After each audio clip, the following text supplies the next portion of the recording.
নমস্কার, সবাই কেমন আছেন? আরপি ফ্যামিলি কুকিংয়ে আপনাদের সবাইকে স্বাগত জানাই।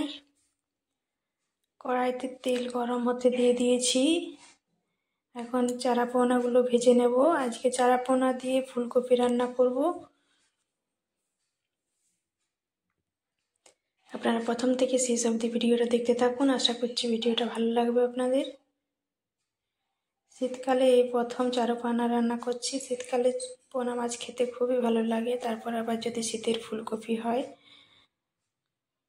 আজকে একটি খুবই সুস্বাদু রান্না হতে চলেছে।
মাছ ভাজা হয়ে গেছে, ওই তেলে ফুলকপিটা ভেজে তুলে নিয়েছি। এবার একটু সামান্য তেল দিয়ে পেঁয়াজ আর দুটো কাঁচা লঙ্কা দিয়ে দিলাম।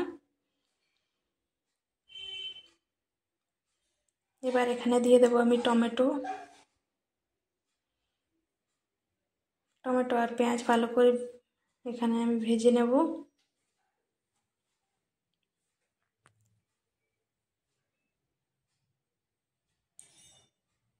শীতকালে পোনা মাছ টমেটো দিয়ে খেতে খুবই ভালো হয়।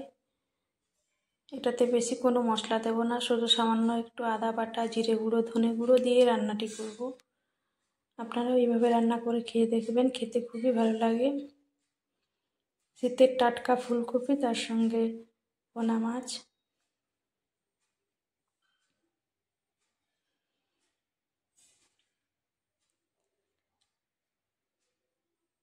শীতকালে যে কোনো রান্নাতে টমেটো আর ধনেপাতা দিলে আর বেশি কিছু মশলাই লাগে না। টমেটোগুলো খুন্তি দিয়ে ভালো করে ম্যাশ করে নিয়েছি। এবার এর মধ্যে আমি আদা বাটাটা দিয়ে দেব।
মাছগুলো দিয়ে দেব।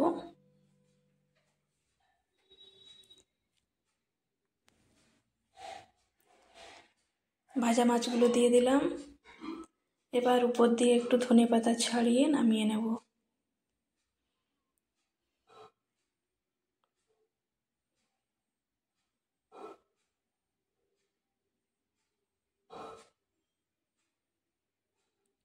শীতকালে দুপুরের মেনুতে এরকম একটা রান্না থাকলে দুপুরের লাঞ্চটা জমে যাবে।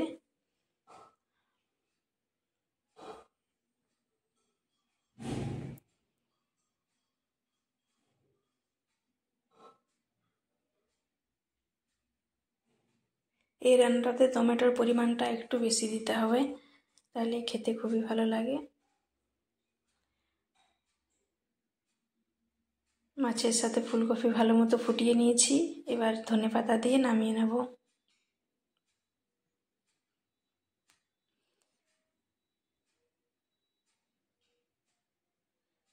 আজকের ভিডিওটা এই পর্যন্তই। সবাই ভালো থাকবেন, সুস্থ থাকবেন, আর ফ্যামিলি কুকিং দেখতে থাকবেন। আর আমার রান্না যদি ভালো লাগে অবশ্যই চ্যানেলটি সাবস্ক্রাইব করবেন, পাশের ঘন্টিটা ক্লিক করে রাখবেন, আমার ভিডিওর নোটিফিকেশান সবার আগে আপনার কাছে পৌঁছে যাবে।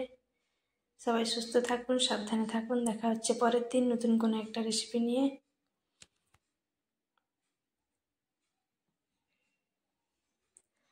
ধনেপাতা দেওয়ার পরে রান্নার গন্ধটা খুব ভালো আসছে।